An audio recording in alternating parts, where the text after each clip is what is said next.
My name is Jeff Puma. I am the Director of Marketing and Communications for AME.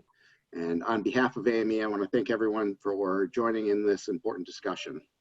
Before we start, I'm going to launch a poll. Some of you may have seen this on LinkedIn, but if you could indulge us and reply to the poll again, that will help give us a little bit of a baseline for our conversation and see where everyone is at as far as diversity and inclusion is concerned. While you're completing the poll, I wanted to call your attention to yesterday's big AME announcement. Our international conference is, for the first time ever, going to 100% virtual this October. So we'll be able to have people accessing the conference from anywhere that internet access exists. You'll be able to do it safely from your home or from your workplace. And we're excited to be offering for 40 hours of content over 3 days, which you'll be able to get both live during the conference week and on demand afterwards. So you won't have to deal with the dilemma of which session should I go to like you would an in-person event. We've also lowered the registration price by 60%. And if you register by July 31st, you'll get an early bird discount of an additional 150% off that reduced rate. So you can go to ame.org for more details. Today's discussion is diversity and inclusion, why it's essential for your business and how to get started. Our speaker is Kathy Goss. She is the Director of Inclusion Recruiting at ServiceNow, where she is building and embedding diversity, inclusion, and belonging into every aspect of the company's hiring practices. Prior to ServiceNow, she created LinkedIn's first diversity recruiting program, which transformed the way LinkedIn attracts and hires talent and achieved double-digit % increases of diverse hires. Meg Brown is also joining us today to facilitate this discussion. As many of you know, Meg is Vice President of Human Resources for Cambridge Air Solutions, and she also sits on AME's management team and directs our people-centric leadership program.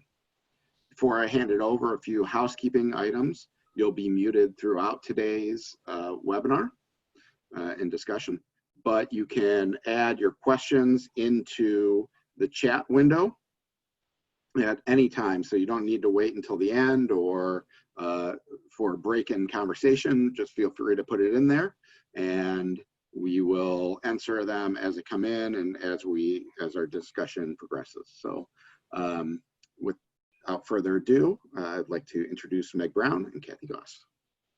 Great. Thank you, Jeff. It's so good to be with y'all today, and I'm so excited to talk to you, Kathy. Thank you for agreeing to have this conversation with us and to talk about this important topic that is certainly top of mind in many of our worlds right now, and certainly ours here in the U.S. among many other things, right? Pandemics and all other sorts of things. What I actually would love to know, just to kick us off, is give us a little bit of background on you and what attracted you to diversity work in the first place in your career. What called you to it? What pulled you into this type of work? Obviously, you've got an amazing background with some really awesome accomplishments. Oh, thank you. So yeah, this is my 17th year doing diversity, equity, inclusion work. As Jeff mentioned, well, I'm currently at ServiceNow. I've been here a little over a year. I was at LinkedIn for 4.5 years, and prior to that was at Accenture for 13 years. You know, I am adopted, and I was adopted from Taiwan by a white family, a lovely white family that brought me back to the Chicago area. So I always looked different than my family. And frankly, Chicago, I didn't really look like anyone in Chicago either. And so I always felt different, but I had great parents and a great family. And so that difference felt special. It felt like I had this really special, like, origin story almost. But I, knew I was different, knew I was adopted, and had a very fluid kind of cultural self-identity. So I knew I'm not white, but I'm also not Taiwanese. I'm also biracial. I found out a couple of years ago I'm half Irish. So, I just really didn't fit in anywhere. And so I kind of just gravitated towards the underdog, and I gravitated towards cultures where I did see oppression and I did see systematic discrimination. And so, it's work. You can really draw a direct line, I think, from me feeling my diversity in a positive way, and then being really outraged when diversity is experienced in a non-inclusive way, or when people are discriminated against.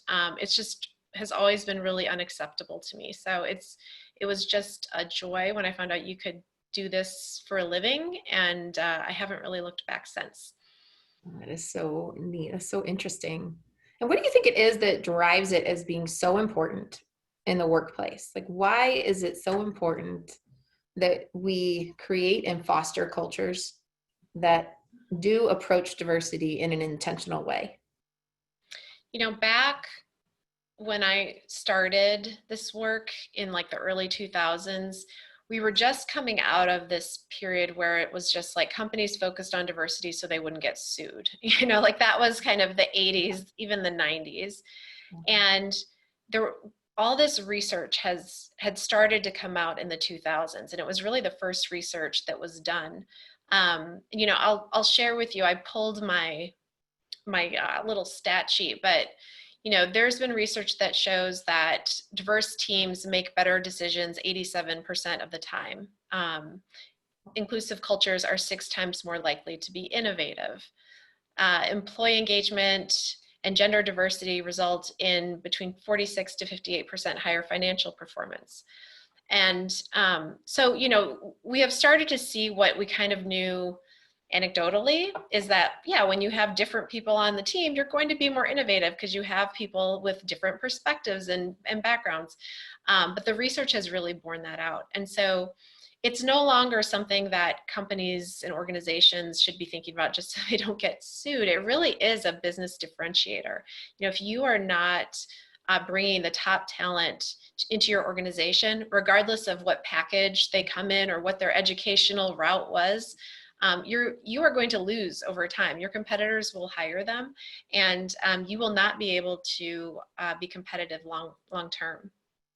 So that's kind of like the business case reason. I mean, there's also just it's the right thing to do reason that, is really why I do the work, and just wanting, I think anyone with any level of compassion, or any leader that's worth their salt, when you understand or learn about that there are people, employees in your organization who are not having a great experience, or who are not getting the same opportunity, like that's just not okay. And so I think at a basic level, I think all of us, hopefully believe in meritocracy, and that talent is equally distributed. It's not that even people in India are less smart than people in the United States, or people born poor are less capable as people born rich. It's not that the talent isn't there, it's that they don't have the same opportunity. And so we have this amazing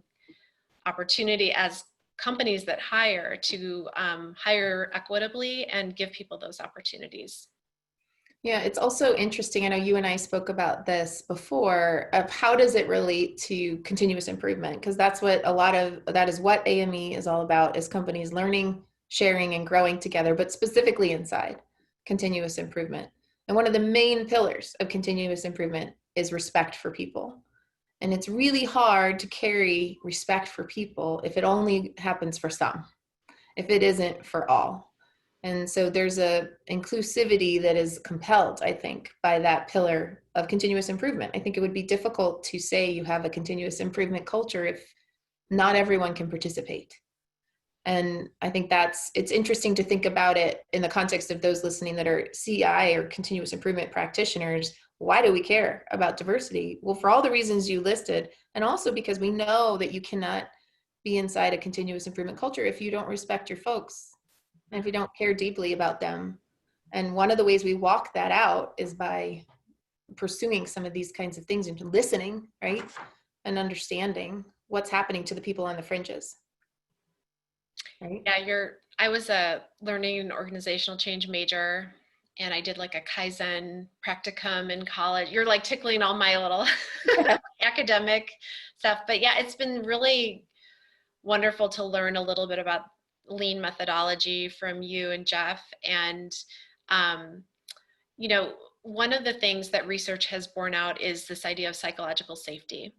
And that if you don't have psychological safety with your teams, there's just no way that you are going to put yourself out there and with a new idea, you know. And I know that one of the principles is ideas can come from anywhere, but if I don't feel safe, or I don't feel like my voice is as valued as someone else's voice, then it's going to be very difficult for me to point out, you know, something that could be really critical to the process or something that's really broken.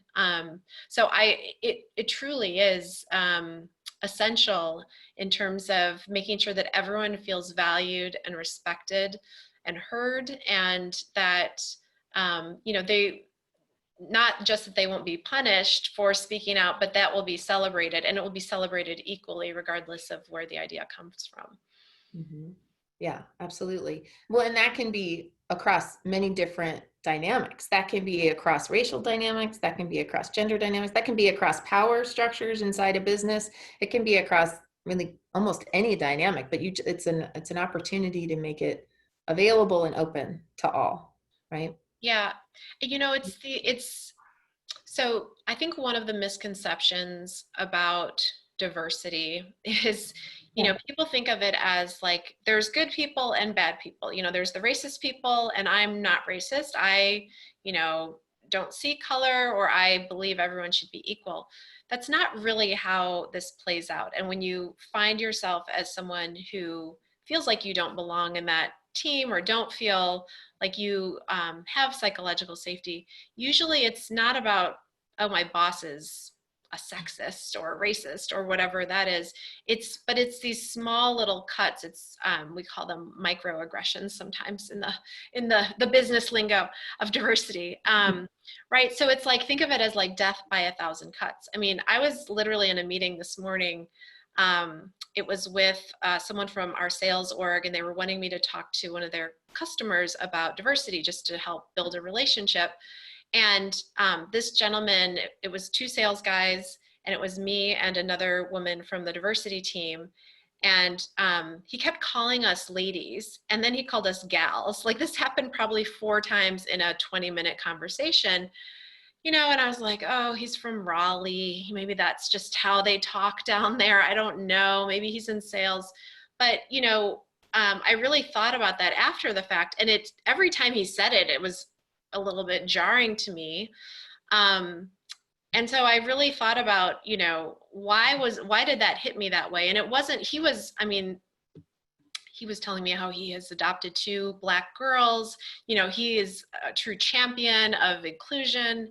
He's doing all the self-work you need to do. So I knew his heart was in the right place, but yet those words hit me in a certain way. And so, you know, now I have to make a decision as a woman of color, like, do I say something in that meeting? Do I follow up afterwards? How is he going to react? You know, and sometimes we put other people's comfort level over our own. You know, I have been made uncomfortable with this. So, you know, this is an example of a micro inequity where I don't know that he was more senior than me, but certainly there was a white male power differential to your point. And the language he was using, while I don't know, it was just a little patronizing, I guess. And so these are the types of things where it's not these overt, I mean, he was really showing a lot of gratitude and respect to the skills, and we were doing him a favor by talking to his customer, but he was not even aware of the words he was choosing to use actually made me feel like I didn't belong. It made me feel less than. So this is where the self-work comes in, and just creating teams where there is trust, where I can come to that person and say like, hey, that when you said that, I know you didn't mean this, but this is how it felt to me. And in a best case scenario, when I do that, they say like, oh my gosh, thank you so much. I had no idea that I was saying that or that it would be perceived that way. And I will be sure not to do that again. So I still need to have that conversation with him. I was too busy running to my next meeting, but I'm thinking like, oh gosh, is he saying this to our customers? Like, who else is he saying this to? Mhm. Yeah, absolutely. Well, and I would hear some level of, well, it's a lot of courage required, right? All the time for all of it. It's courageous to ask yourself, why am I reacting that way? And to do that. It's also courageous to even consider speaking to him about how it made you feel. It's courageous to give him the benefit of the doubt, right? And to say, well, I'm going to choose to believe that he has really good intent. And all of that is courage across the board, right? For on all sides. And it's required, I think, is if I've learned anything, both from COVID and from the race situation happening in the US right now, both things have compelled massive amounts of nonstop courage. Yeah. And so just know that the more different you are from other people on your team, the more likely that there are going to be miscommunications and miscues and things. I say things all the time that are not the right thing to say. And so this is where that trust is important, and also where, you know, I try to do my homework too. And I try to be very open when people come to me with feedback, or just a lot of times it's just a joke. You know, they'll make a joke about it and I'll be like, oh my gosh, we have someone who's blind, a manager on our team. And I said like something like we're flying blind or something like that. And then he made a joke about it. And I was like, oh my gosh, like, I can't believe I said that, you know? But these are the things, we all do these things. And so know that you probably have had situations where you have had to decide, am I going to say something here or not? And if it is a woman, if it is someone of color, if it is a woman of color, like, they are probably having to make those difficult, uncomfortable decisions multiple times a day. And so it can be exhausting. Yeah, absolutely. Absolutely. Well, and what do we do about bias in its own right? So how does it show up at work in your experience? You've given a couple of already real world examples, but specifically related to bias, how do you see it showing up? Mm-hmm. Yeah, I mean, so there's unconscious bias is like something that has become very much better known, and kind of where if a company is going to do a training, it's usually unconscious bias training. So I can talk a little bit about that, but I first want to acknowledge there's also conscious bias, right? There's also, you know, and sometimes that is gender or racial. Sometimes it's, I don't want to hire a veteran because they have their PTSD, they have mental trauma that I don't want to deal with, or medical things I don't want to deal with. Sometimes it's, I only want to hire people that went to these schools or have, you know, these degrees, even though that may not be the thing that qualifies them, you know, may not be actually required for the job. So there's also conscious bias, and I think that's equally important to call out. The thing that's harder though is truly the unconscious bias, because unconscious bias is, you know, your brain needs to organize all of this information it's taking in every second of every day. And so it does that in a way that it's taking cues based off your past, you know, your past experiences, what you've been taught by your culture, by your family, and it's making these snap judgments. And so these things are happening without you even realizing it. You know, and a lot of times this is very helpful that our brain does this for us. If a car's speeding towards us, like, we get out of the way without having to think like, there's a car coming at me, let me, you know, I'm going to get hit, what should I do? You know, but think about if you are a woman, or if you have a sister or wife or partner that's been pregnant, right? Once you become pregnant, all of a sudden you start seeing pregnant women everywhere, right? It's not that there are any more pregnant people out there. It's just that now that has become something important to you, or if you're trying to get pregnant. And so all of a sudden your brain starts consciously noticing these things. That it was always there, it just wasn't important to your brain. So,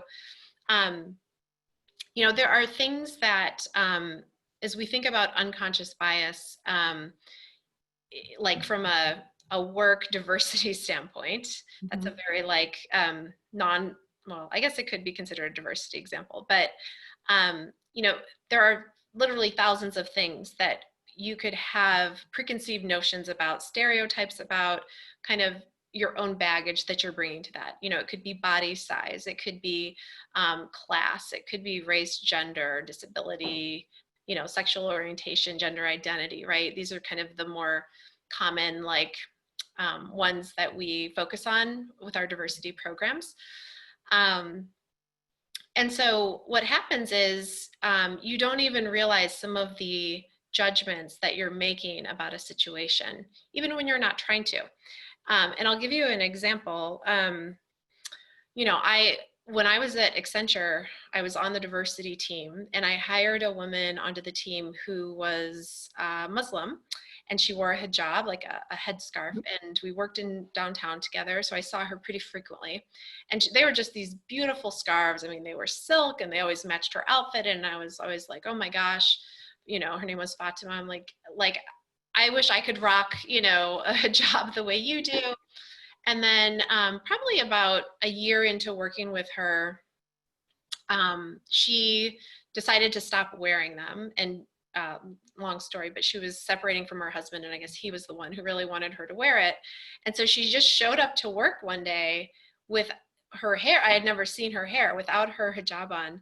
And I was in a meeting with her that day, and I literally, for the first time, noticed how much the hijab changed the way I perceived her. Like it's like I had this inner dialogue with myself on like, I feel more connected to her. I feel like she's more open today than in the past. And like, oh my gosh, like it's not her that's different, you know, it's because she's not wearing her hijab. And so it was really incredible and striking to me that as someone who literally thinks about diversity every day and how to help people feel like they belong, that I had this completely unconscious perception of her. You know, in my consciously, I was thinking, oh, this is so cool, we're going to learn about Ramadan, and you know, but yet there were all these things that had like seeped into my psyche about someone who wears a hijab, and that was impacting the way I was perceiving my interactions with her, and probably the way I acted with her. So it's something that it's difficult to do anything about it if you're not conscious about it, but there are some things, you know, there are ways to mitigate it, and there are ways to start to become more aware of your unconscious biases. Yeah, I would love to learn more about that. You know, there were some specific successes that you've had that Jeff shared at the beginning of our call today, and I think you've dedicated your career to this, which is phenomenal. So I've got to believe you have some wisdom or some nuggets to share with us related to what can we do about all these things. We recognize it's a human experience. We recognize that sometimes it's unconscious and sometimes it isn't, but sometimes it is. And what do we do about that? What do we do about that in our individually? And then what do we do about that in our businesses? Yeah, and that's really right on how you've broken it out between like, there's things we have to do as individuals, and then there's things we have to do as teams and as organizations. If we start with the kind of what can I do as an individual? So the first thing is to really like have self-awareness. Like if you, I'm terrible at meditating, but you know, people that if you meditate, or if you are, you know, very aware of like living in the moment or mindfulness, like that will help you with this, because what you need to start to do is notice like the reactions you're having, and it could be a positive reaction, it could be a negative reaction. The interview process is there's a lot of, it's ripe for unconscious biases, because you're making these very important decisions and with very little information, you know, in an interview that lasts an hour or 30 minutes even in some cases. And so if you're going into an interview, you know, these used to be live, but even on Zoom, right? They say that within less than a minute, you've already made a decision on whether to hire that person. You already have a sense, like when you just meet someone at a party, right? Of like, I like this person or I don't like this person sometimes. Sometimes you don't, but a lot of times you do. You know, are you drawn to them or not? And really, you know, if you think about that, unless, I don't know, they're being obnoxious or there's a bad body odor issue, right? Like a lot of times you have almost no information about this person. Like, why don't I like this person? It's like, well, I don't like how she's dressed, you know? Well, that says actually more about you and your experiences with people who dress like her or him and the judgments you're making about them based on your past experience. Now that could be accurate judgment or it could not be.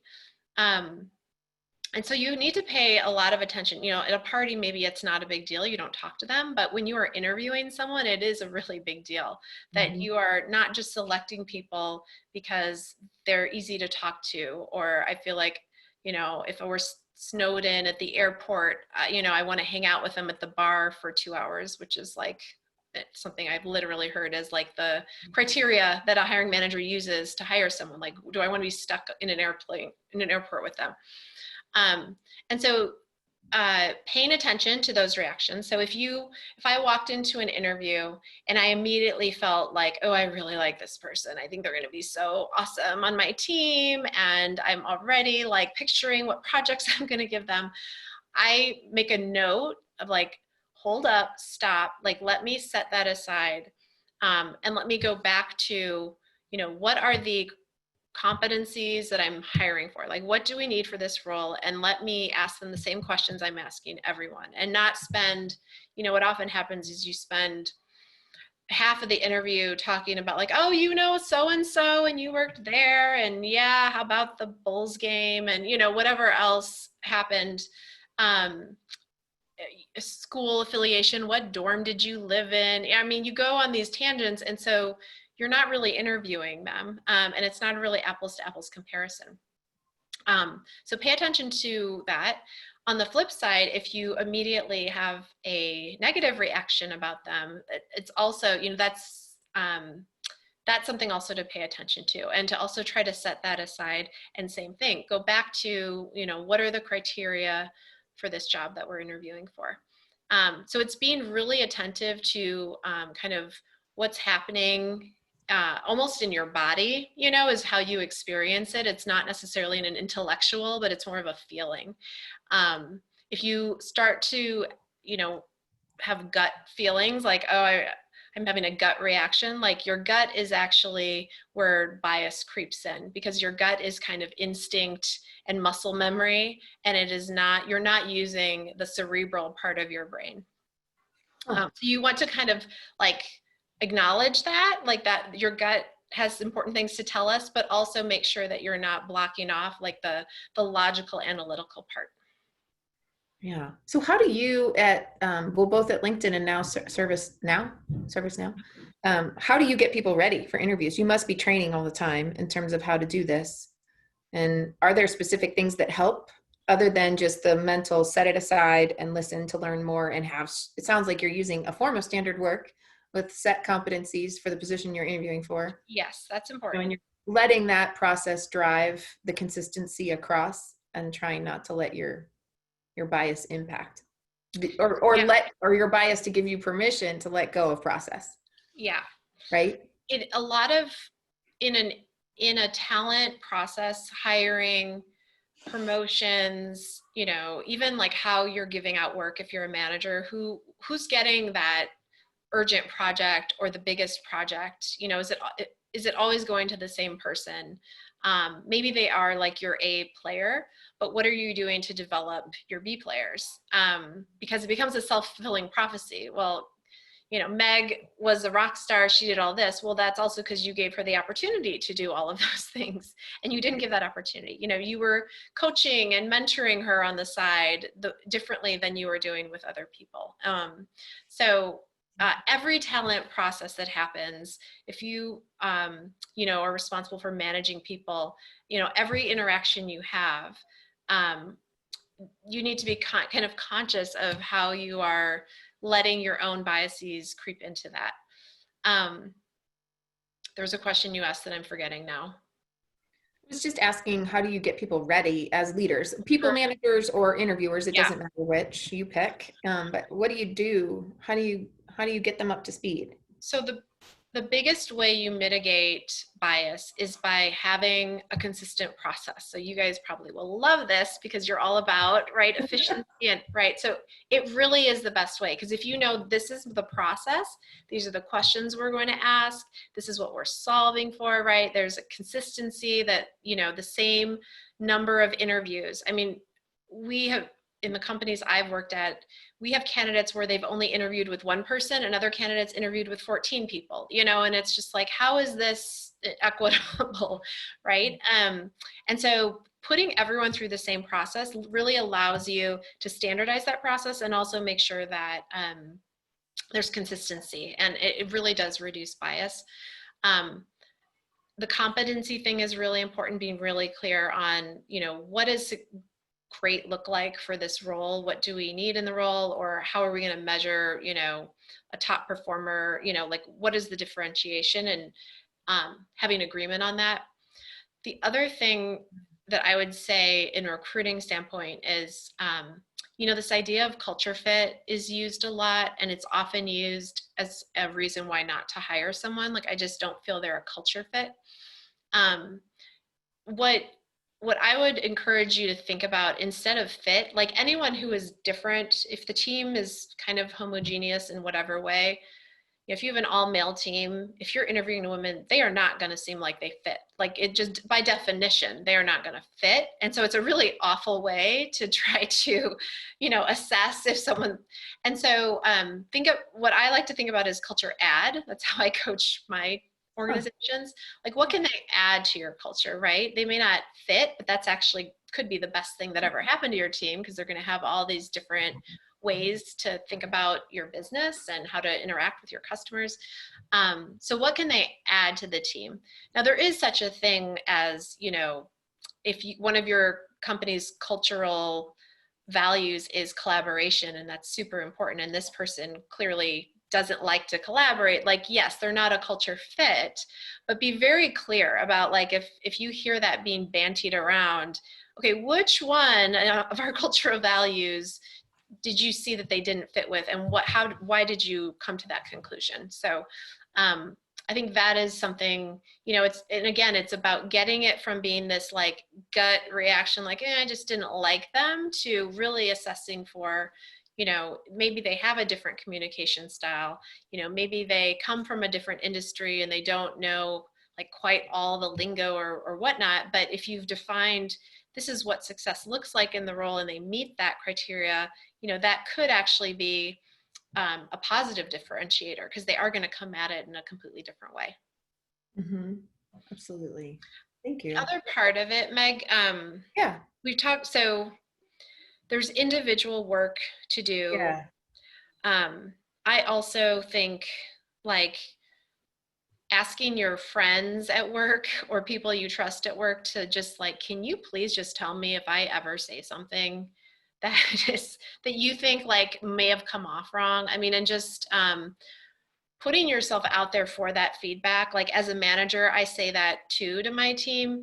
You know, hopefully they know that just because of my style, but I want to be very direct about that. Like, I know, you know, I have good meetings and bad meetings, and good moments and bad moments. And so just really proactively looking out for that. Obviously, when someone does come to you, or if you hear an anecdote that you're like, ooh, I do that too. I mean, really thinking about that. If you don't understand why something that you said may, you know, be offensive, like, I mean, Google University, right? Like, there are lots of ways to educate yourself. There are books, there are videos, there are movies, there are podcasts, there are articles.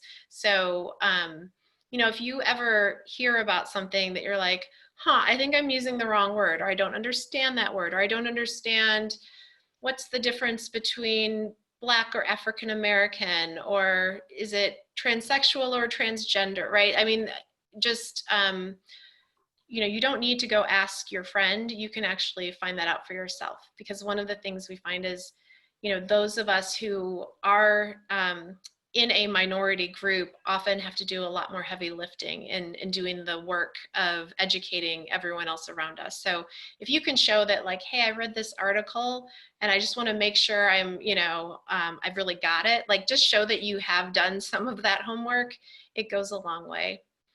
On the, I think we've covered on the team side. Yeah.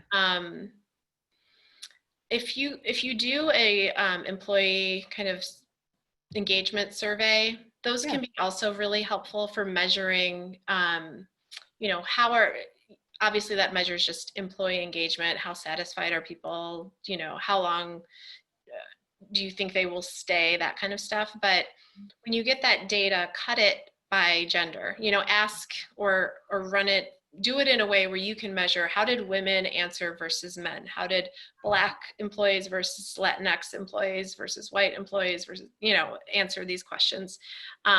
We have seen differences in age groups, significant difference between Gen Z to baby boomers. And so that can be really telling as well. And actually reading those comments, 20,000 comments sometimes, but like read the comments, because sometimes the data doesn't always bring out some of that stuff. So to really understand what's going on in your organization, that's probably the best way to go about that. And if you need to dig in deeper, it can be, focus groups, or leveraging if you have affinity groups, to help give more, bring more life to that data, or help problem solve what actions do we want to take if there are some gaps that we identify.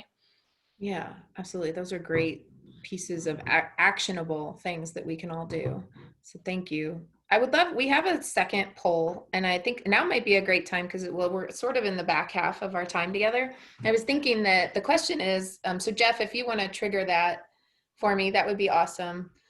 Because it's going to ask you all that are with us what your biggest challenges are around diversity. And this might help inform what direction, because we could keep going in a million directions together, with you, Kathy, and just help us understand what are the things that are most top of mind for those of us. What we learned in the first poll was we had pretty mixed results. We have people in all places in the journey. And so while we're waiting for them to answer this one, what does that mean to you, Kathy, as you see the results of the first poll with everybody kind of across the board? I think we only had 2 categories with no one in them. So. I mean, I've been doing this for, like I mentioned, 17 years, and I still am very hesitant to call myself an expert, a diversity expert, because I feel like there's always more to learn. And even Gen Z talks about this differently than, I'm in Gen X, and so I'm like learning from Gen Z, like, okay, they've really pushing me to think differently about this. And I think the same is true just in terms of diversity maturity. There's even the companies that have been doing this for 20 years, and I have worked in some of those companies, and I have, a lot of friends and colleagues in them, and they've got great programs and millions of dollars invested, and there's still so much work to do. So it's not something where, you get to like, great, we made it, we're done. I think it's just something, it's like employee engagement. It's something like you can never kind of just let your foot off the pedal. It's something you always need to be thinking about. How do I keep developing my people? And how do, it's the same thing. Yeah, absolutely. In continuous improvement at Cambridge, we say that we're 5 years into a 50-year journey, because you just keep going. You just keep trying to get better tomorrow than you were today. And that's going to take a lifetime, many lifetimes. Yes, this will outlive me, and hopefully my little piece of it will be a positive building block. Yeah, absolutely. Well, it looks like we've got our most answers in the aspect of company or leadership doesn't value diversity. Now, have you ever worked in a scenario like that personally? Oh my gosh, all the time.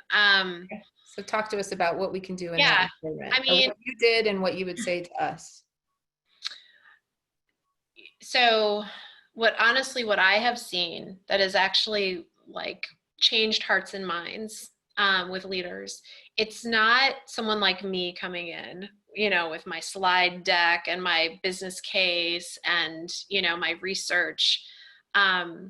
what I have seen actually get, I don't know, the aha moments is really when you start to share personal stories of what's happening in their organization, what's happening to the people that work for them. For you, yeah. Because I think I might have said this, like any leader worth their salt cares deeply about the experience of their employees. And if there is a group or a single employee that is having a bad experience, it's just not acceptable. And so I've done a couple of different things to try to get to that, and not be my team, or teams I've been a part of. At Accenture, I remember one time we had the North America leadership team. They had come together, and so we had a half day with them, and we used that time. We had done focus groups and had captured quotes from I think it was our Black and Latinx employees, who I used to call Latino employees, and now I call Latinx, thanks to Gen Z. It's a good example of where my language has evolved.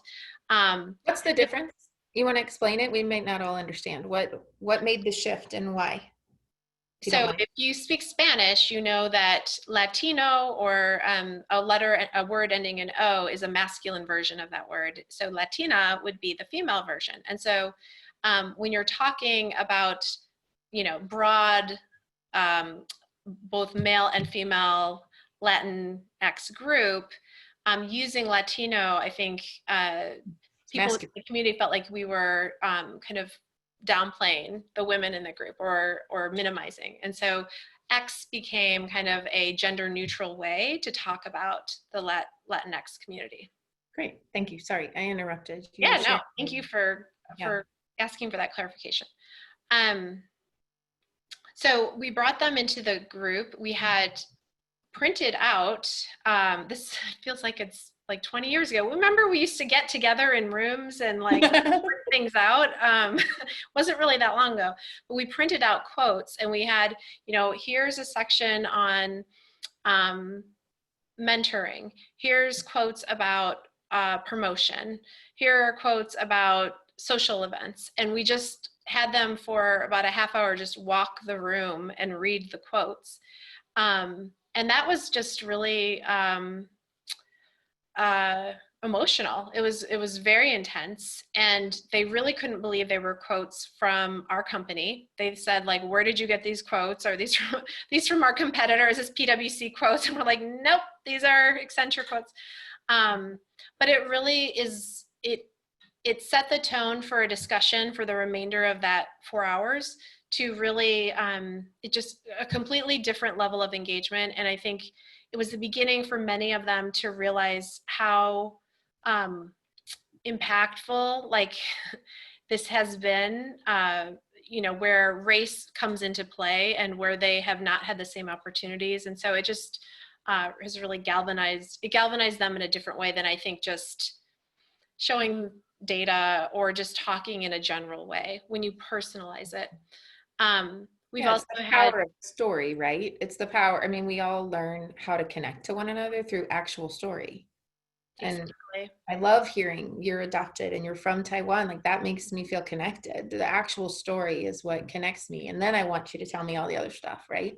The storytelling is really powerful. Yeah. And there's lots of ways that you can do that. Having at LinkedIn, our CEO met with the head of our affinity groups and, developed a close relationship with many of them, and was really almost reverse mentored by many of them. But I do think it goes back to the storytelling and making it an emotional, like, you've got to hit them in their heart, not their head, in whatever way that you can make that connection.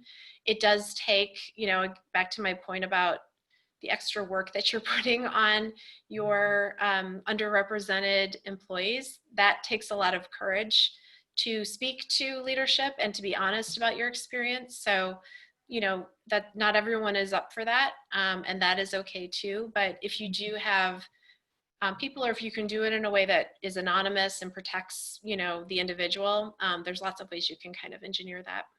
Yeah, those are some other good tactical ideas. What about, what advice would you give to an organization that's just getting started to think about diversity, that's on the early side of it, and they want to do everything right out of the gate, which we know is impossible? But what would we tell them? What would you tell them? So the biggest mistake I think companies make is, well, trying to do too much is one, especially right now. I think everyone is all activated and newly woke, which is awesome, but you probably can't do an apprenticeship program and a K through 12 thing and start going to all the HBCUs, and right, like you can't do all of those things. So focus on doing like one or two things really well, especially if you don't have someone like me, like a full-time person. This is all I do. It's still hard and I still have to be laser focused. But if this is going to be like a +1, kind of volunteer thing added on to people's jobs, don't overdo it.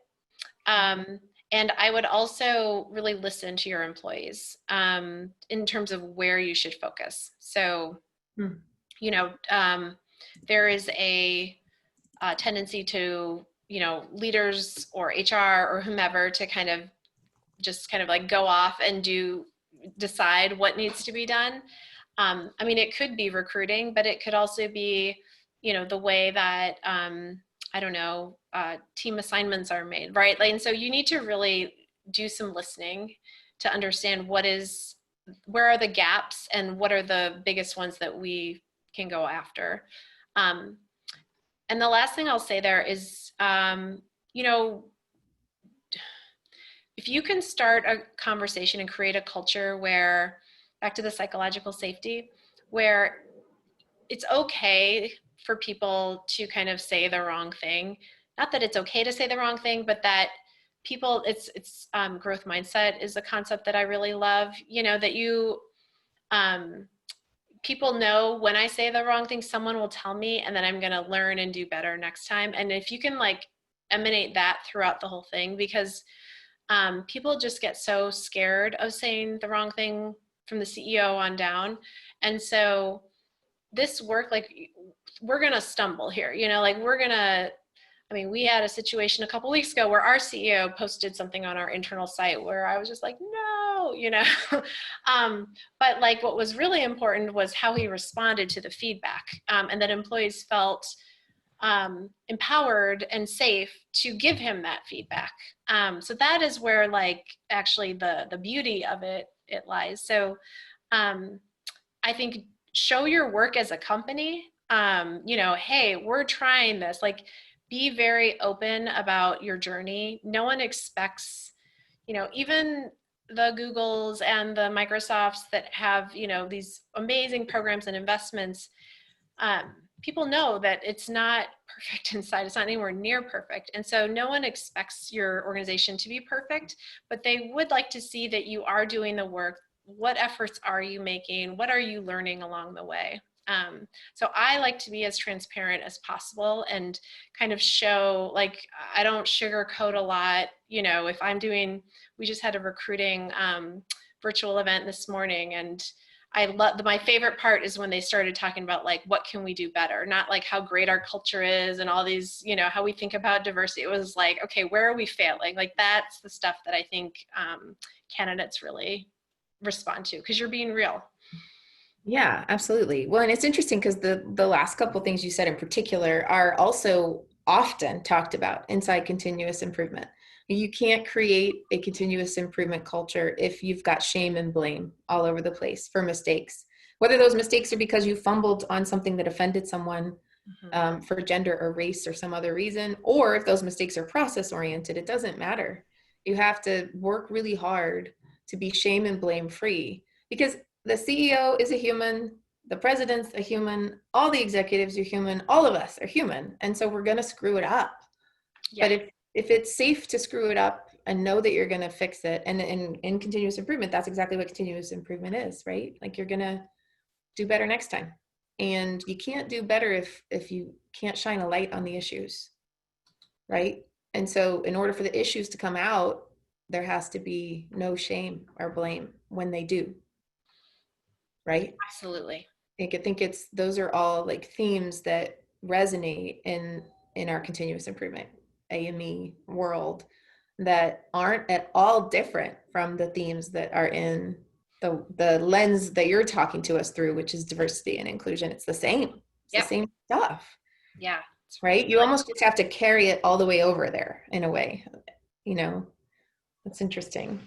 A lot of connective tissue, which is awesome. That's fascinating. Yeah. And we've had, let's see, what is the term used earlier? Lynn Johnson is asking blank safety, Oh, psychological. psychological safety. Yeah. Google has published, written a lot of things about psychological safety. It's really interesting. Their head of people have done some research. So definitely look that up. And they find that the number one, if I'm hopefully not like completely botching this, keep me honest if everyone knows, but like the number one thing that leads to psychological safety is belonging. Like it's feeling engaged and having a strong team. I know I'm messing this up, but it's pretty cool, the research that they've done. Well, and it's interesting to me because I think even in my own work that I've been doing, I'm growing in understanding that the next iteration maybe of diversity and inclusion work is going to be belonging, because it really comes down to fostering an environment where people can belong no matter where they come from or what they look like or any of the other stuff.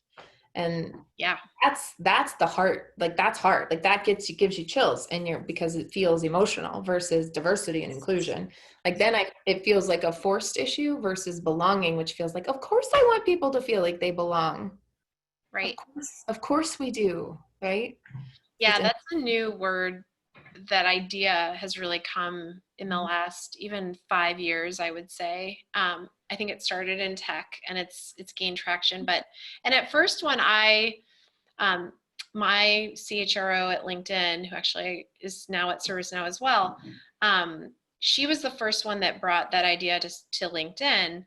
And we were talking about diversity inclusion, and she said we need to add the B, and we're going to call it dibs, so now we joke like diversity, but it took me a minute because I'm like, well, I kind of think of belonging as the same as inclusion, but just like you're saying, I really came to love that differentiation, because diversity is like who's in the room, who's in the building.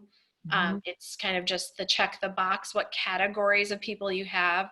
Inclusion is about your processes. Do people, do they have the same access? Are your benefits equal? But belonging is that emotional piece, and it is the, does this feel like a team I want to go to bat with? Do I feel like I'm really valued? So I love that we do bucket into those three areas. Mm-hmm.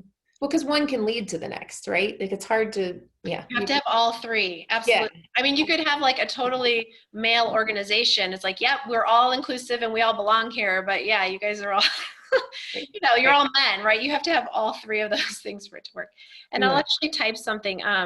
She wrote a Harvard Business Review article. So I'll type her name and you can Google that as well. Okay. Awesome. We also had a comment from Lynn. She said, I love the focus on people I want to hang out with being a bad criteria. The piece I've suggested in discussions on creating diversity is the gold in diversity in thoughts and experiences. Often race, gender, ethnicity, sexual orientation may result in diversity of thoughts and experiences, but not always. Hiring someone that looks different but thinks the same isn't adding value. For example, women who act like men. Yeah. Yeah. It's true. I mean, we are all diverse in one way or another, right? And I actually coach my teams and my companies, like, we should never be saying they're a diverse candidate, or a diverse employee. Like no one individually is diverse. What is diverse is when you have a group of people, then you can measure how diverse is this group. But I think it's sometimes used synonymously with women or Black or Latinx. And I do it too sometimes as shorthand, and then I try to catch myself. But yes, you're right. I mean, we have to kind of push back sometimes on hiring managers where they'll say, yes, like I would like, I don't have any Black employees on my team. And so I'd like to hire. Great. Let's look about where we can find the talent. And they say, well, they still have to have come from these schools, or, I only want to hire from these 3 companies, or they need to have, gone through the exact same education track that I did. And so, to your point, Lynn, like, yes, they have a different race or gender, and certainly they will have a different experience, but there is real value in also looking at, where are we missing talent? And if they came up, literally I had a team at LinkedIn that they would only hire people from BCG, McKinsey, or Bain. And I was like, not even Deloitte, that was a victory for me when I could get them to like go to Deloitte or PwC, because I'm just like, it's baby steps. But they were perfectly happy to look at diverse talent. But I was like, by the way, those companies have terrible diversity numbers. And so if you want to hire more diversity, we're going to have to expand the pool of where we're hiring from. Yeah, well, and could you talk, we don't have a lot of time left, but I am really curious about how do you tap into different diverse pools that you may not be attracting on your own? Like, for example, at Cambridge, I tend to get homogenous talent pools. I would love for them to diversify, but I don't always understand where to even start to do that. Yeah. So part of it is being a company that is attractive to talent that looks different. Or has a different background. And, that's things about your website and just even the pictures you're showing, again, like showing your work as a company of like, here's, a diversity statement, or here's what we believe, or here are programs that we have in place. Mm-hmm. So I know as a woman and a woman of color, whenever I'm looking at a company, I am certainly like checking with my network. Does anyone know this company? Does anyone work there? And then I'm looking for little clues on their website to see if this is something that's taken seriously. They're out there. LinkedIn, is an amazing resource. There are professional organizations that you can often find. Okay. I've done referral campaigns, all of those things. So they are out there. You may just need to look a little bit harder. Yeah, absolutely. Thank you. That's great. All right. So we are down to 2 minutes. That went super fast. Any last minute, any closing comments from you, Kathy? Things that you wish you had time to say and didn't get to, or things that you want to leave us with that are so important in your eyes, this group of folks? Well, thank you for coming today. It can be a tricky topic sometimes. And if you are, looking for ways to just help your company do better at this, I really applaud you. It's not easy work, especially if you're like the one person pushing for this. So, I would say find your advocates within the organization, find people that are like-minded, and, know that the work is incredibly rewarding, but also, take care of yourself, and don't, it can lead to burnout. It can lead to frustration. But there are lots of online groups and things that you can join to help support you in that. And I'm happy to connect with you on LinkedIn as well, if you want to send me an invite. That's awesome. Well, thank you so much. I know I have learned a ton in these last 60 minutes. I just can't thank you enough for being willing to talk to us today. And thank you to those of you in the audience for putting comments in and staying engaged with us and doing the polls. Jeff, I will hand it off to you. I think you have some closing AME stuff. Oh, you're muted, Jeff. That's good to be muted when you're off camera, but not while you're on. So thank you to both of you again for participating in this great discussion, great insights. Thanks to everyone who was an attendee today and for participating in the polls and the discussion in the chat room. So I think on behalf of AME, these kinds of discussions are super important to any organization, and especially to lean organizations and continuous improvement organizations, as we're all striving to get better and do better. So, so thank you for leading the discussion. Thanks for participating. And for future events, you can find those at ame.org/events. And we look forward to seeing everybody in the future, at least virtually. Thanks, everyone. Bye, everybody. Have a Bye. good day.